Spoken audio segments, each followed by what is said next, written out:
Good morning, everyone!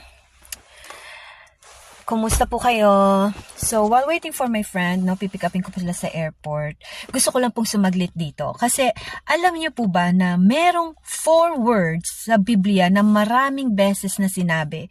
Maraming beses sinabi ni God sa Bible, and the same promises of His presence. Sinabi niya po ito, I am with you.